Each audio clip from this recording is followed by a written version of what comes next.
Hello Malaysians, welcome back to my channel. Thank you for tuning in. In today's discussion, I would like to talk about should Malaysians support a political party demonstrating against the presence of Trump at the Asean Summit to be held here in Kuala Lumpur. Now, there are 6 things that I would like to ask Malaysians to think about concerning a political party that is thinking about demonstrating against Trump before he arrives or even during his presence here. Now, this party, of course, is saying that Trump is the devil, and Trump is also someone who is supporting the genocide of Israel. But this party is ignoring that a visit by Trump is not just about Trump, but it's about our present and future relationship with the American people, socially, economically, and even in education and other matters. Now, the first thing that I want to pose to Malaysians is that how would the image of Malaysia be if we allow or support a demonstration by a big opposition party or any political party that says that it can be the next government of Malaysia? Now, if it becomes the next government of Malaysia, how would other countries look at our country? Even if it doesn't become the government, our country is tarnished by the actions of this party. Other countries will look at Malaysia as being disrespectful of their leader. Now, how is this party going to be a government when the way that it deals with international relations is simply by calling people devils, as well as allowing or even doing the demonstrations while foreign leaders are visiting this country? Is this the way that international politics is going to be if this particular party comes to power? Now, this is a very important question as it affects all of us in Malaysia. Secondly, the invitation to Trump by Prime Minister Anwar Ibrahim is as Chairman of Asean. As Chairman of Asean, we have an obligation not only to our country, but also to many other countries that forms ASEAN. What would happen if a political party is allowed to demonstrate and be disrespectful against Trump? This would inevitably create the impression to the Americans as well as to the American president about how Asian people are. Again, we are not tarnishing our image as a country, but we are also tarnishing the image of other countries besides us. Now, is that something that a matured political party should do?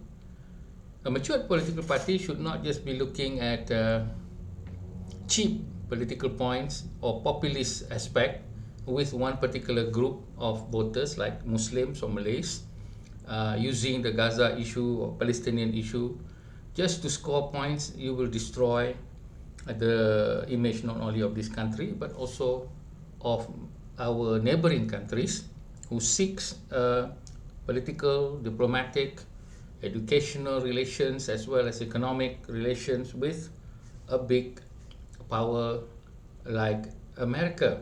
But even if it is a small country like Sri Lanka and others, I think we need to view our relationship with other countries in the world in a more matured manner rather than just scoring popular political points.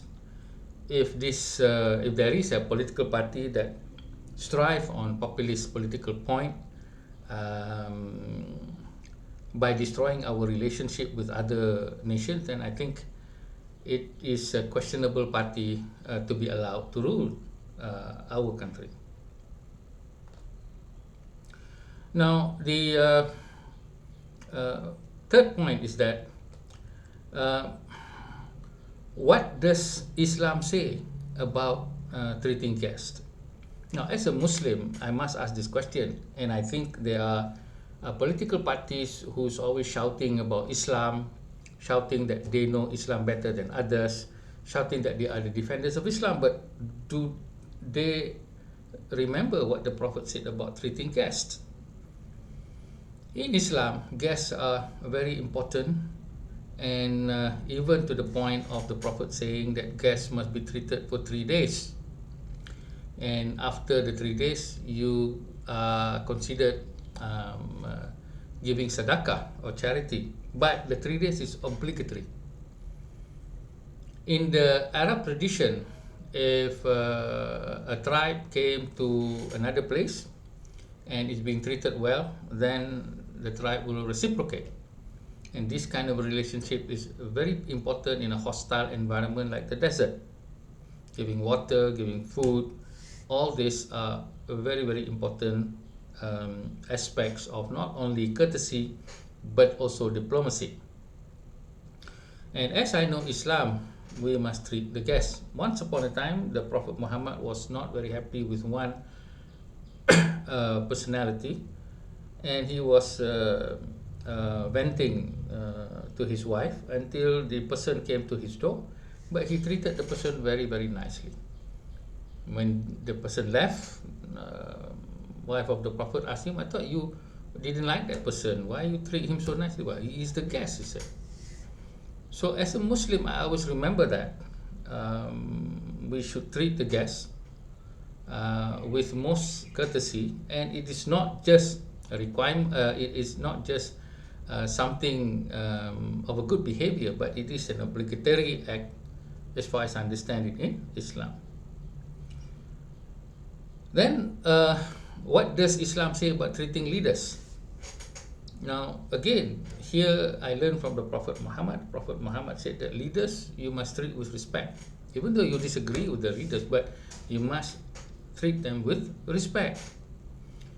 And a lot of times I see in Malaysia, people don't treat our leaders with respect, and I feel very sad about it. But that is leaders in our own country. If we were to actually treat leaders in a manner that we also treat our leaders in our country, we are going to have a conflict between nations. And this is something that we should not be supporting if this kind of situation arises within our own community and also country. So we must have a way to treat leaders. Now, I've seen the way that the British people treated Trump when he visited the UK. You can see that the leadership was very courteous, but the people had done some things which to me is very shameful. They are putting out big slides on castle walls and balloons, which I think is not really very good in terms of showing respect to other leaders. Now, they could just write a memorandum and give it to Trump and not resort to this kind of theatrics, even though it is under what is called the freedom of expression and freedom of speech. I think freedom of expression and freedom of speech should have its limit within ourselves. Of course, the government should not stop it because of so-called freedom of speech, but if I were the government, I would not allow such things. And even though people will say this is against freedom of speech, but I am looking for towards the future of the country and its relationship with the other nations through its leaders. And I don't think freedom of speech or freedom of expression in democracy should just be left unchecked. That will be detriment to our future relations and our future life with other countries. This is too important an issue to be just left to the so-called freedom of people to simply use this as an act of populism. Now, finally, I would also look to the idea of not just Islam but also of our own self in relation to what would happen if we need help from other countries. We cannot, in all honesty, say that we will never need help from other countries, can we? Even as a person, if you are earning a lot of money, suddenly you become sick and then you no longer earn money, how are you going to get help? Now, even the Prophet Muhammad had to ask help from the Christian king of Abyssinia, who was not of his faith, but he needed the help to protect the first migration of Muslims who were running away from the persecution of the Quraysh unbelievers. The Prophet also had to rely on other people who were the Ansar. They came from different tribes and different faiths in order to form Medina. So here is again, how do we establish that we may need someday the help of other countries when we treat their leaders in that manner? And so finally, I would like to ask Malaysians to look very carefully at any political party who, because of one issue, even though that issue is a very big issue, it's not that issue, it is how we treat guests, how we treat foreign leaders, how we treat our future relationships in the world. If we're going to let one thing, whatever it is, affect our future relationship with nations of with other nations, knowing that we cannot survive by ourselves, whether in times of peace or in times of disaster, then I think we should advise this big political party that claims to want to be the next government to actually think more maturely and not resort to some sort of rally that we can see becoming very populist. Now, those rallies really just affect us in our country, but not in other countries. So it is something that we need to really think about. And I hope, as a Malaysian, as a Muslim, and as a Malay, we need to lead, to be the leader, or to lead in the advice to political parties who so gung-ho about becoming the next government, to the point that they cannot see anything else except populism, populist votes of the present, but then selling our future. With that, thank you very much.